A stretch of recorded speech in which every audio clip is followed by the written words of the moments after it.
E agora nós estamos em contato com o nosso convidado, ele que fala conosco diretamente da cidade de Sobral, Ceará. Ele que é dentista, tem algumas especificações também. Ele é uma pessoa autista. Vamos conversar com o Dr. Antônio Gutenberg.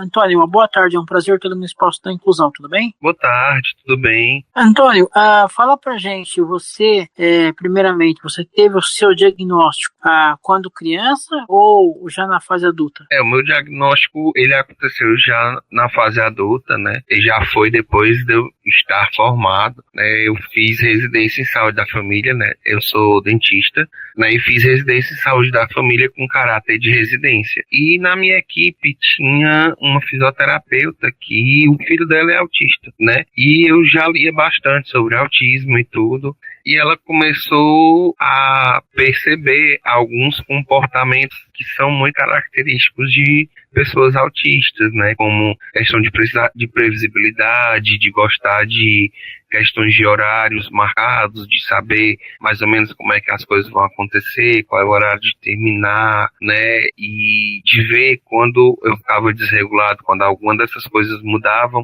E aí ela começou a dizer que eu deveria investigar sobre isso, né? E para quem não sabe, a residência em saúde da família, ela tem caráter de 60 horas, né? Então a gente trabalhava de manhã e de tarde e à noite a gente tinha aula, né? Então assim, é um pouquinho puxado, né? Só que como tinha muito essa questão da rotina, então eu não me desregulava tanto, né? Também, assim como na faculdade, eu não cheguei a me desregular tanto, só em alguns momentos específicos. E aí a gente conversando e tudo, eu comecei a investigar, né? Primeiro eu comecei com um psicólogo, aí eu comecei a voltar a fazer terapia, né? Porque eu faço terapia desde pequeno. E aí é importante dizer também que eu já tinha passado por alguns psicólogos e por alguns psiquiatras desde pequeno e nenhum deles notou, percebeu nenhuma coisa, né? Não percebeu nada. Hoje você faz uma outra especialização também. Eu esqueci de dizer. Hoje eu faço especialização em OPNE, né? Que é odontologia para pacientes com necessidades especiais, né? Então, eu atendo pacientes, por exemplo, que têm epilepsia, pacientes HIV positivo, paciente autista, paciente com TDAH, né, pacientes com pressão alta, diabetes, né, problemas no coração. A gente atende todos esses pacientes com essas necessidades especiais, né, que requer um maior cuidado e uma maior atenção, né. Mas eu já comecei a atender esses pacientes dentro da residência, né. Eu sou uma pessoa muito curiosa e dentro da residência aconteceu que eu atendi um paciente que ele tinha epilepsia.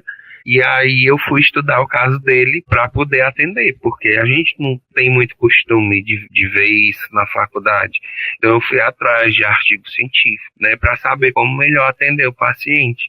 Então eu tenho também um pouquinho de hiperfoco nesse sentido, de gostar sempre de aprofundar nos meus pacientes para poder fazer um melhor atendimento, né? Sim, e voltando pela questão da questão do meu diagnóstico. Aí eu marquei psicólogo, né? O psicólogo foi me avaliando enquanto eu conseguia a vaga na psiquiatra. Aqui em Sobral, demorou 3 meses para eu conseguir a vaga na psiquiatra, né? E no particular, né? Quando você vai para o âmbito do SUS, isso demora bem mais, né? Que era até uma coisa que eu estava conversando com a Dani, numa entrevista que a gente deu aqui no rádio em Sobral, que foi assim, se o autismo é tão difícil de diagnosticar para uma pessoa que tem condições financeiras de pagar um profissional adequado, né, e que consiga dar o diagnóstico, imagina para uma pessoa que tem uma baixa condição financeira, né, uma pessoa que vive na periferia, né, ou às vezes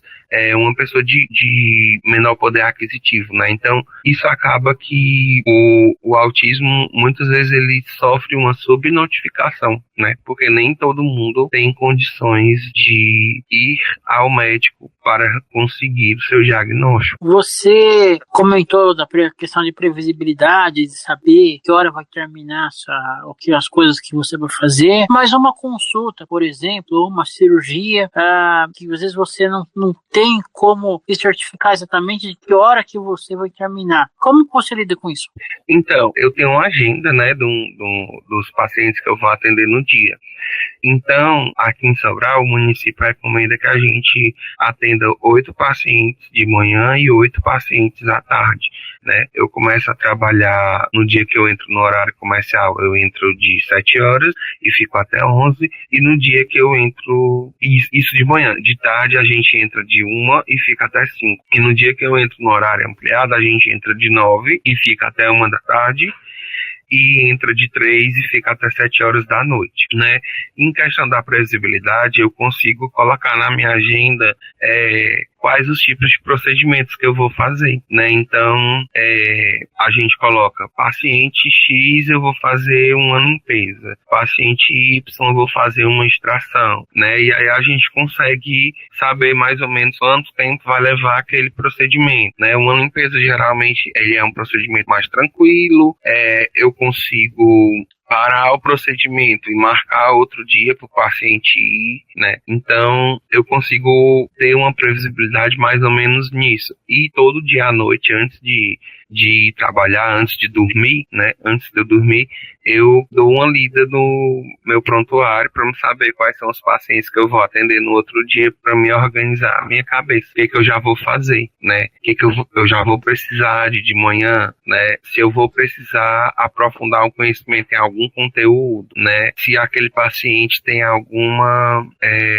por exemplo, semana passada eu atendi um paciente que era diabético, e aí já fazia umas 2 semanas que ele estava indo e a glicemia dele estava muito alta. Aí então eu estava estudando qual era o limite da glicemia que eu conseguia fazer no posto, dando antibiótico para o paciente tomar para evitar que ele tivesse uma infecção, né? Então eu deixo a minha cabeça muito organizada do que eu vou fazer, né? E isso também me custa muito caro, porque a minha cabeça toda hora está trabalhando, entendeu?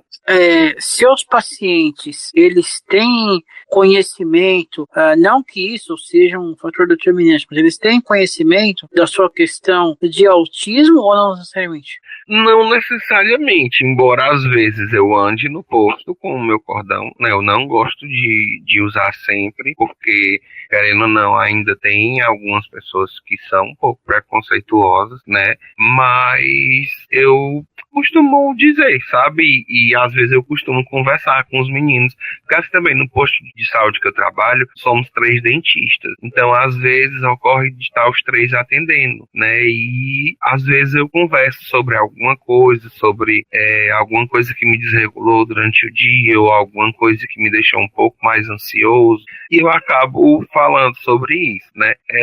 Via de regra, toda criança autista que eu atendo, eu digo para a mãe que eu sou autista, porque eu acho que é importante esse lugar político, sabe? De eu dizer assim, olha, eu também sou autista, né? Olha, eu consegui me formar, olha, hoje estou trabalhando dentro do sistema de saúde, né? Então, assim, é possível que os filhos de vocês, mesmo com a limitação que cada autista tem, né? Que é uma limitação única para cada pessoa, né? Mas que é possível a pessoa fazer o que ela quiser, né?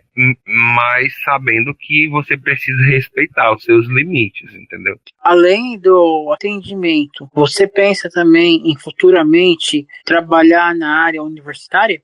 Sim, tu foi bem em cima, viu? Eu gosto muito de conversar, né? Eu gosto muito de ensinar as coisas que eu sei e tudo.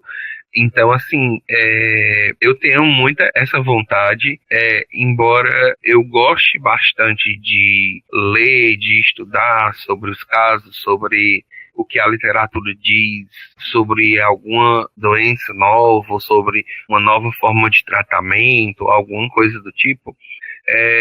ao mesmo tempo eu tenho uma dificuldade de escrever trabalhos, de escrever projetos científicos, entendeu? Então, assim, eu tenho muita vontade de ensinar, mas eu não sei se eu tenho essa questão de competência para ter esse viés de questão acadêmica. Não sei se tu consegue entender o que eu quero dizer.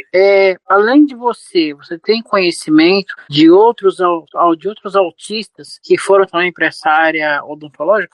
Não, minto. Eu vi hoje no Instagram uma menina que eu sigo, que se eu não me engano, é Carol Autizando, que ela é dentista também. Ah, Carol Nobre. Isso, acho que é.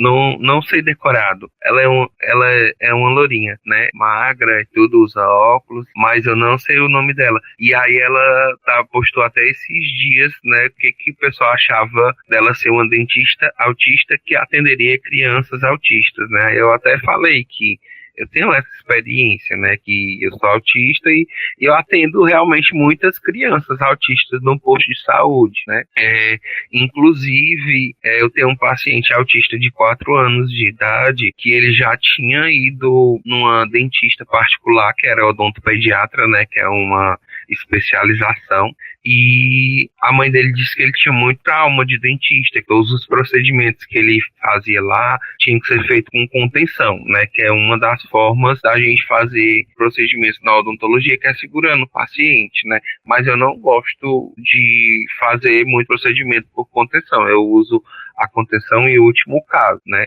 E aí na primeira consulta que eu fui atender ele, eu saí para chamar na recepçãozinha que fica na frente da nossa sala, né? E eu saí de jaleco, touca, né? E máscara, e ele estranhou, ele começou a chorar e tudo. Aí eu entrei, né? Bem rápido, tirei o jaleco, tirei o gorro, fiquei só com a máscara e botei luva, né? E fui ver a boca dele, aí fui conversar com ele, né? Que eu queria só ver, que eu não ia fazer nada, né, e fui conversar, né, falei também que eu era autista. Como eu te disse, quando eu vejo que tem alguma criança autista, eu sempre falo, porque eu acho que reforça, sabe, reforça que a gente pode estar em qualquer lugar que a gente quiser, desde que a gente se esforce e dê o nosso melhor também, né, não digo se esforçar ao ponto de se sobrecarregar tanto, embora a sociedade nos coloque nesse lugar, às vezes, de ter que se esforçar tanto a ponto de quase quebrar, né? Mas aí, assim, eu atendi ele na primeira vez, ele não queria entrar no consultório no começo, no final eu fui entrar para marcar a consulta dele, e a mãe dele disse que ele ficou perguntando, né, mãe, cadê o tio que não vem? O tio tá demorando, né, e eu tava procurando uma data melhor para encaixar ele na agenda, né, e aí na segunda consulta, quando ele veio, ele já me trouxe um desenho preferido dele, né, e aí a gente já conseguiu colocar ele para dentro do consultório, já conseguimos fazer uma escovação nele, né, e na terceira consulta eu já fui mostrando para ele que a gente ia fazer uma restauração, como é que a gente ia fazer, né, e nessa última consulta que a gente teve, ele disse que me amava, né, e eu fiquei muito feliz e também muito naquela de meio que constrangido, né, de sentir que também estava conseguindo fazer o meu trabalho, e que era, como é interessante conseguir fazer o meu trabalho, como é interessante conseguir atender essas crianças, né, porque aí eu vou puxar outro link.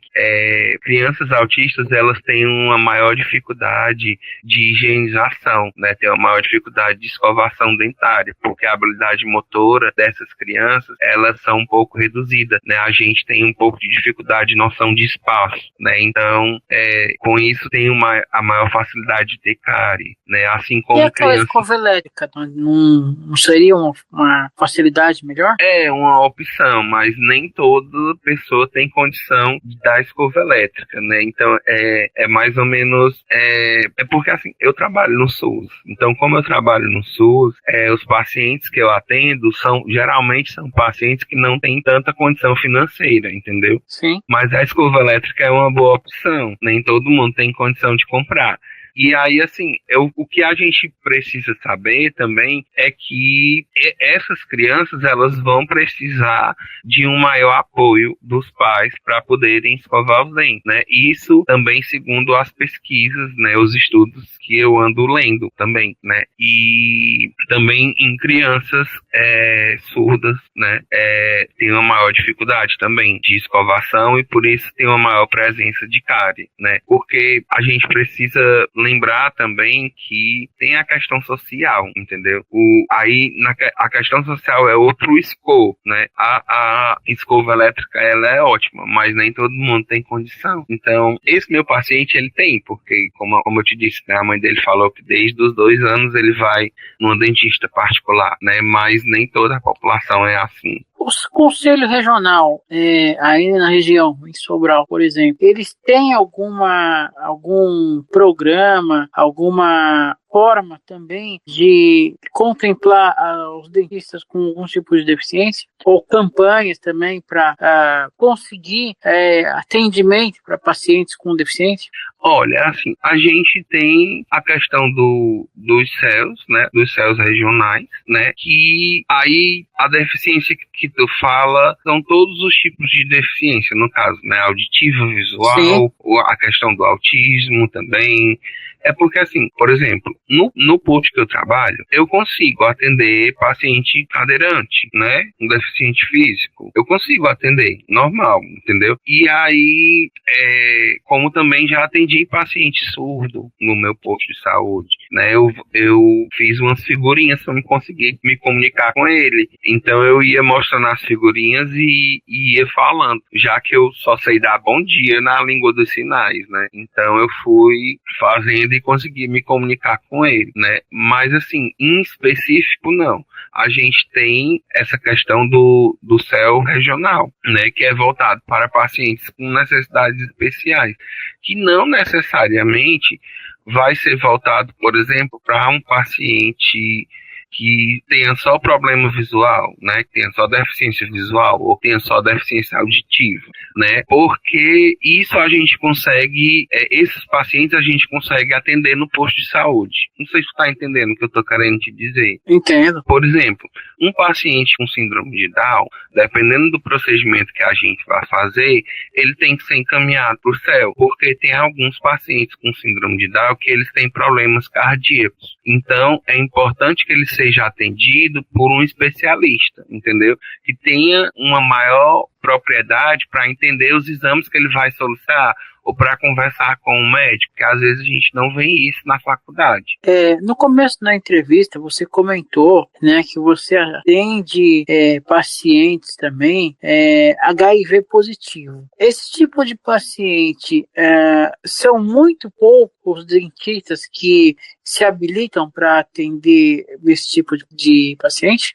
Olha, na verdade, todo dentista pode atender um paciente HIV positivo, né? Até porque quando a gente chega no consultório, a gente não sabe se o paciente é HIV ou não, se ele não disser, né? Se ele não falar, né? Tem algumas coisas que podem fazer com que a gente preste um pouco mais de atenção.